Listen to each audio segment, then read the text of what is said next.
That's perfect. Yes, okay. So welcome again to the 4 C's of Embracing Dyslexia. I'm Dr. Marianne Cintron, and I'm founder of Step by Step Dyslexia Solutions. So hope you have your phonogram cards ready and you've had an opportunity to look through them. And this boot camp is going to really explain a lot about the phonogram cards. For those of you who aren't familiar with me, I'm president of Step by Step Dyslexia Solutions. I didn't learn about dyslexia until I was earning my second master's at the university, and I think it's so important to start training teachers how to work with dyslexic children, how to recognize dyslexia, and what we need to do to help them. I've been an educator for 21 years and a classroom teacher for 10. I want to introduce you to my family. My husband and I have been married for 31 years. We have 3 adult kids, and Laura got married last year at the beautiful Temecula Winery in California. And she married Michael, who has now he's an 8-year-old son. So we have a grandson and we have a grandpuppy who we just happen to be babysitting right now while the kids go skiing in Utah. So welcome and thank you for taking time out of your busy schedule to be with me today. So the first thing I want to talk about is what's the significance of phonogram cards? How and what is the process to teach them?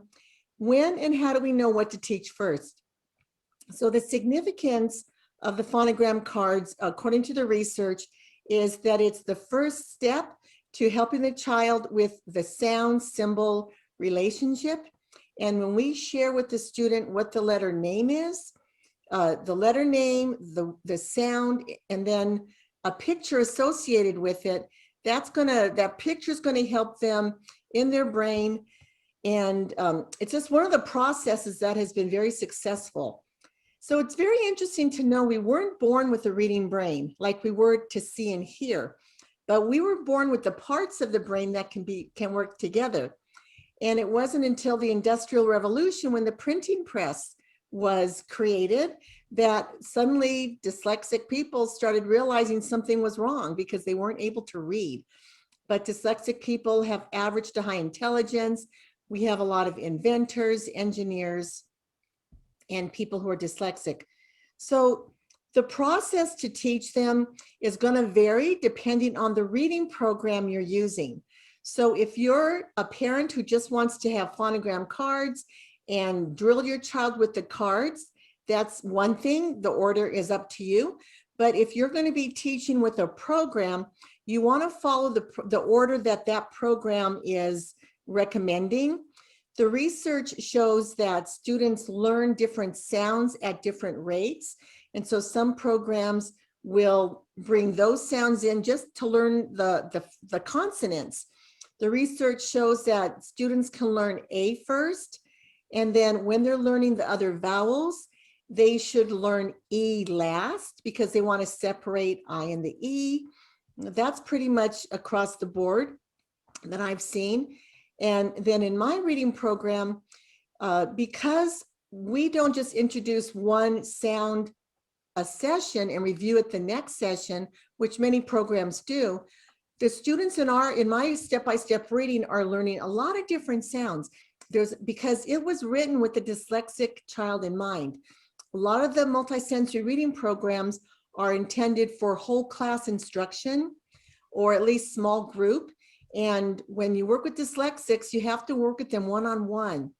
And so with my curriculum, it's very instructive, and there's a lot of visual discrimination that addresses the challenges that the child has.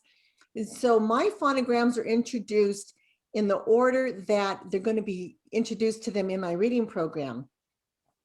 So how do we know what to teach first? My phonograms all have numbers, and consonants are 1, the vowels are 2. So we review the vowels and the consonants for the first couple weeks with the student.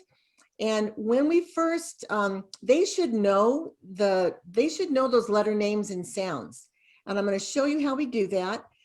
we don't have pictures associated with the consonants because they should know them when they go into second grade. And my program is basically geared for second graders who know their letter names and sounds.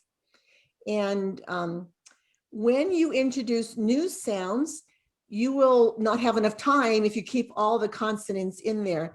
So what happened, there's a graduation. First, you're saying the letter name, the picture, and then the sound. And then you're graduating to eventually just say the letter name and the letter sound. And then you graduate the student to only be able to say the letter sound, where it's becoming automatic. And then you're going to be able to graduate that card into its own pile. And you will want to bring it back once in a while, but you can graduate those consonants into a pile where they're not having to go over them all the time. So let me grab something here. I forgot to show, I have my key concept cards are put in a binder, and I put them in plastic so that I can preserve them. And it's really cool because the pictures have a number on them associated to the cards, which have that number on them. So you're able to flip through them pretty easily. When you have students who are learning the same thing at the same pace, it's really nice because you'll have your planner, the lesson plan will be different for each individual child, but you can share the same picture and they will all have their own card because they're going to be graduating the cards at different paces. So I do want to mention what the formal definition of dyslexia is. According to the International Dyslexia Association, it's characterized by difficulties with accurate and/or fluent word recognition and by poor spelling and decoding abilities. And then I like to more easily state this by saying dyslexia is neurological in origin. So that means the brain can be retrained. And it's more of a learning difference than it is a disability. And you'll hear that a lot. And it affects a student's reading, writing, and speaking. So because of that, we want the child speaking a lot. They might think it's really boring, or they might think it's even babyish, but we have to share when they're speaking and manipulating, they're creating those neural pathways in their brain and getting those stronger and stronger. So the first thing I want to share is, again, teach it with a reading program and teach it in the order numbered by that program. This is one of our star tutors. Teresa started with Cruz, and he didn't even know his letter names and sounds going into second grade. So this is something he should have learned in kinder and reinforced in first grade. So Teresa trained him in another program that I trained her in to teach letter names and sounds. And then when Cruz started second grade, he was ready to start our reading program. And after 1 year, he was reading at a fourth grade level and comprehending at a fifth grade level, based on 2 nationally normed tests that I use for pre and post tests. And that's the statistic we're finding, because with this reading program, kids will use music and they'll make a significant improvement. But if they choose not to use the music, they're still going to make a significant improvement. And that was some of the data I collected in my doctorate research. So the first step of my reading program is the Phonogram Cards. And so what we do is we show the card with the key concept picture, and I have that right here. And we have the students say the letter name, the picture, and then the sound. So the student would say a, ax, a. If you want to unmute yourself, you could say that with me. A, ax, A. Okay, good. And so then after they start, maybe after 2 days, you can get rid of the picture. Maybe after the first day, you can put the picture aside. They still would say a. They don't always have to say the picture. The reason the picture comes in handy is if a student gets stuck when they're actually writing, you could say, remember the picture of that axe? What letter goes with that picture? So you're making that association of the picture and the axe. And different programs will have different pictures for their letters. I try to do as many with the Orton Gillingham model, but I've learned a lot since I've been in my practicum. But I want to show you what we do with the step-by-step reading. So a lot of kids going into second grade, they've already seen CH and TCH. And I know Cruz was real excited to learn, why is that T there? So I like teaching the CH with the TCH, because the only difference is the T protects a short vowel sound in a one-syllable word. So I like to show those together because they love to see, they know ch. They know ch from chip. But then put next to it, ch, TCH is still ch.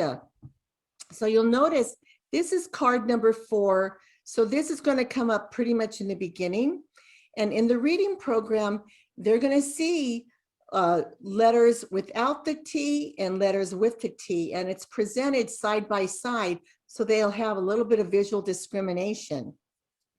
And the other interesting thing is kids enjoy Halloween. And so they always say the witch, you know, and the witch has a T in it. Or some of them are getting watches, and watch has a T in it. So they really are curious, why is that T there? And just so you know, there's a lot of review. So just because you're introducing it right now and you're starting to fire those synapses in their brain, there will be repetition. And with dyslexic children, there's a lot of repetition. So what I like to teach also in the beginning, so even though this is numbered 10, which means it would be later on, I like bringing it in early as some of the earlier teaching. And because the ED sound has, the ED has 3 sounds. And what I think is so interesting is to show them, it says D, it says ed, and it says T. Because when kids are writing, they'll put a T instead of the ED. So when you start teaching some of the, when they start reading in my reading program, they'll see the word, you can actually associate this phonogram card with where it is in the program. And you can have them read on the screen the columns of words that sound like D, the column of words that sound like T, and the column of words that sound like ed. And the same with the plural, the S and the ES.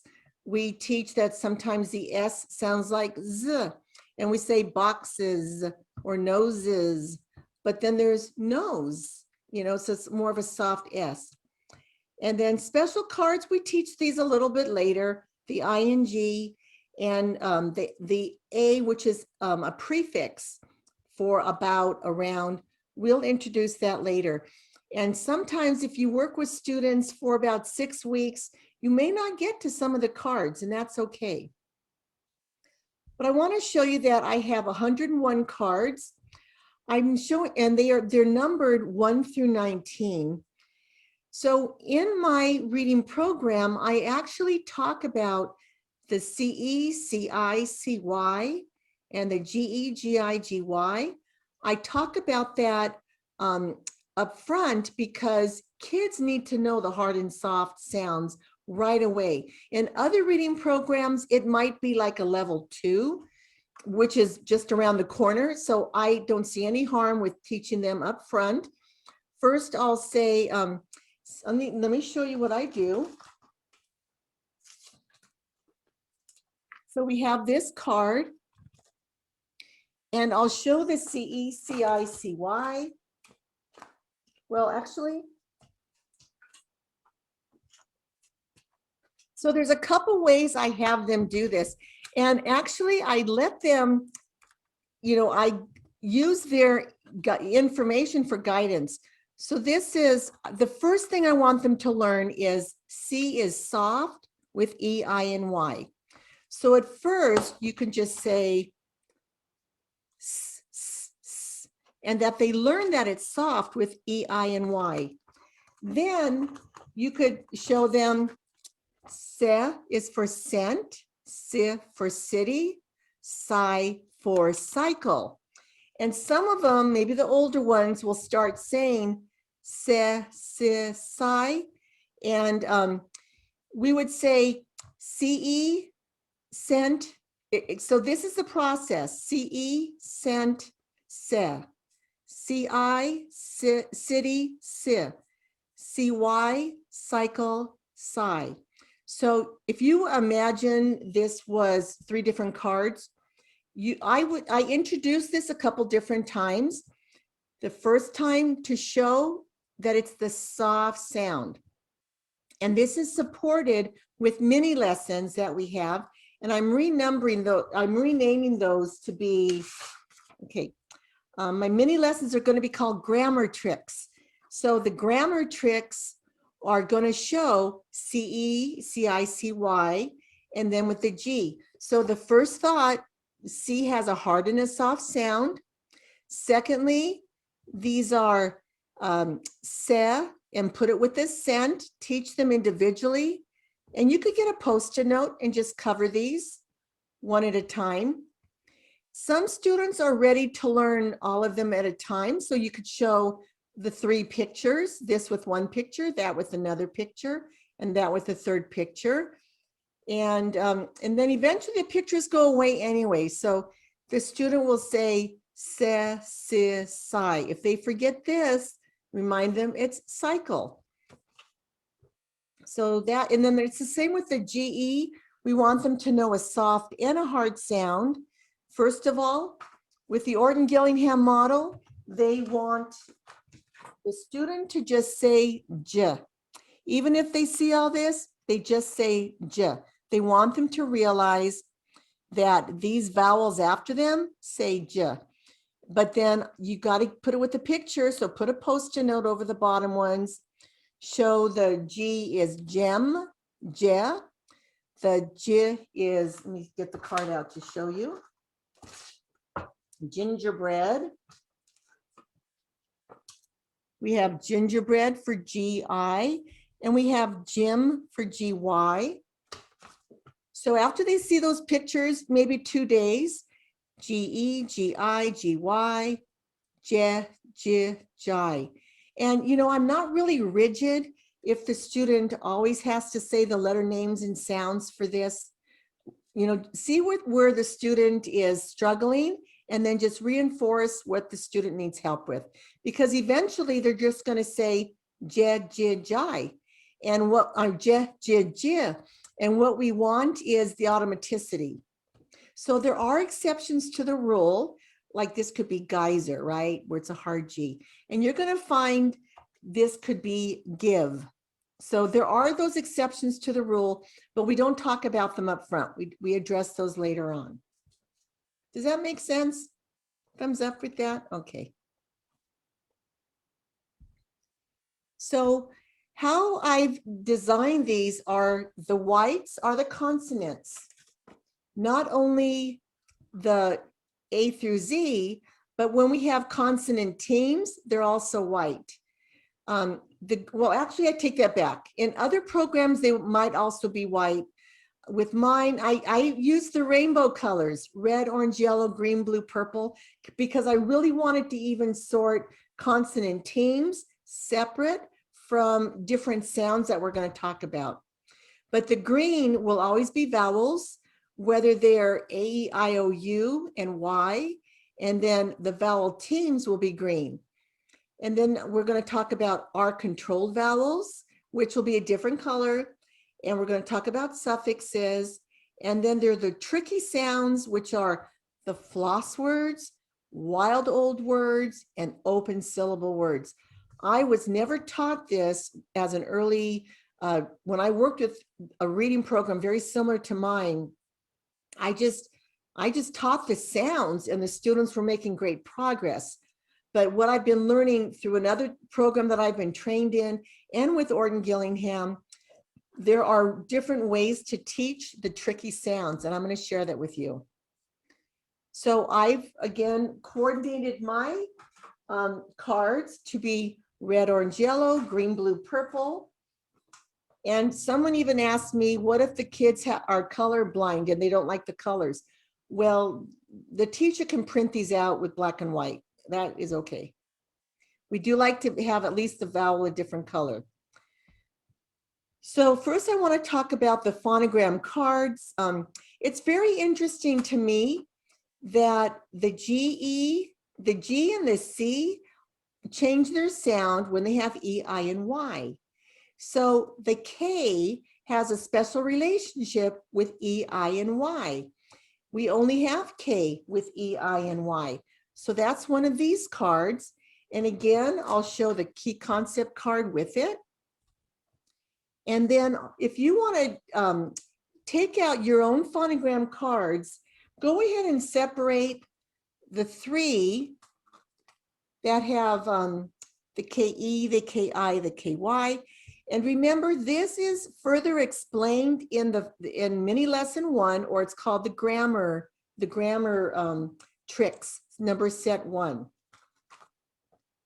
And so the G, and how we teach it is that the E, the I, and the Y are like stones, and the G and the E are shot by a slingshot, and so they're hard, tough guys. But then the E, I, and the Y hit them with a stone, and so instead of being G or K, they become J, and so it gets them. So now look, so now we have a soft GE, GI, GY, right? Well, that's when I think we need to introduce J. Why not? Kids know the J sound. And I'll even have students call this G. And the G is with GA, GO, GU. It's the opposite, the rest of those vowels. So I like to introduce J. And then I also like to bring in my DGE, because this talks about the protector of a short vowel in a one-syllable word. So you could put a rubber band around these cards that are labeled 3 dash whatever. And I want to show you the pictures that I use. So 3 is a plate of fudge. And everybody can relate to fudge. We all love candy. So here is DGE. They know the F, and they know the short U sound is And then whenever you have a short sound of U, you can't just put GE, you have to protect it with a D. So they're going to learn that the D is a protector for short vowel U or short vowels and one-syllable word. And then I like to show them the next picture of a judge, because it shows the J starts the beginning of a word in most words, at least starting off, and then DGE is at the end of a word. So if they could remember J at the beginning, DGE at the end, that's going to help them remember this. And again, there's a lot of repetition with the phonogram cards. So do you guys want to practice a little bit with the cards? Would you like a little bit of practice? Okay, we'll move on then. And so in the program that you would select to use your phonogram cards, see the order that the creator of your program is using. And that's why, let me see. And I talk about the slingshot and the stones. So then we have the J. I like to teach the J and the DGE together. And here's just a little bit more repetition of that. I just think English is just fascinating when you see the E, I, and the Y in those 3 areas. And kids will learn a little riddle or just KE, KI, KY. So when they're putting the wrong letter, they're putting a C. You're looking, is it followed by an E, I, or Y? And they'll change it.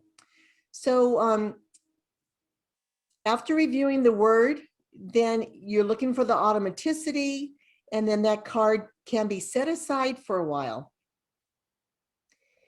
So when and how to know what to teach first, follow the sequence that's in these. So I want to share this story about a young girl who asked her mother, "Why do you always cut off the ends of the roast?" And the mother said, "I don't know, my mom used to always do it." And she said, "Well, I'm going to ask my mom." And she asked her mother, "Mom, why do you always cut off the ends of your pot roast?" And the mother said, "I don't know, I always saw my mom do it." So she asked her mother, so now we're 3 generations above, "Mom, how come you always cut the ends off your pot roast?" And the mom said, or the great grandma said, "My pot was too small." So there you have it. Patterns that we repeat because other people do them. I know we're talking about research-based, but you also need to do what makes sense to you. So if you want to move ED up further on the line to teach your child, it's okay. You're not going to injure them for life. If you want to teach J with DGE, it's okay. I wanted to share that I have a comparison list, and DGE is actually taught in level 5 of another program. In Orton Gillingham, it's taught as a level 4. And the levels are different because they group things, how to teach them. But so some people will teach them at a level 5, some will teach at a level 4. If you're teaching a child who just struggles with that concept, it's okay to save the DGE for later. But what I'm saying, I like to introduce it, and sometimes the kids take off with it, but also there will be repetition. So one of the other sounds that they want to teach up front, I didn't know this was so important because I used to teach ing, ang, ong is word families or welded sounds, and ink, ank, onk, unk as welded sounds. But the Orton Gillingham model is to get away from the welded sound word. And we want to teach NK, unk, as a smush sound. And NG is ng as a smushed sound. So if you were to raise your hands for this, to sound out the word song, it would be s or s, ah, ng. It's 2 letters making 1 sound. And in my program, we use sound circles. So that's when those circles would be next to each other because it's 2 letters making 1 sound. So I just like to use that peanut butter and jelly analogy because when I went to elementary school, we would have peanut butter and jelly sandwiches on white bread. And my mom would always throw an apple or an orange in our lunch. And man, that apple or orange would smush that right white bread. And we'd have such a squished PB&J sandwich. And that just was the image I got when I saw ng and unk. So, and we do not have any UNGs or any UNK. I'm sorry, we don't have ENG or ENK. So the I will sound like ink, but the student learns it's INK. There's no E and there's no E for NG. So then so you can move those NGs and the NKs up to the front of what you teach the student, because that is actually encouraged with other programs I've been trained in, as well as the Orton Gillingham model. Then something else that I never got trained in until Orton Gillingham and this other program was how to teach open syllable words. So an open syllable is a syllable that ends with a vowel. So this is called so, he, fly. And the value of this is to teach the child, it's a syllable type. We have 6 syllable types, and one of them is this, so, he, fly. It just ends with a vowel, and that's really all there is to it. But students need to learn it. And then we have our floss rules. Now I covered by A because this is going to come in later at a more advanced time. but I want to do it like this. These are called floss rules.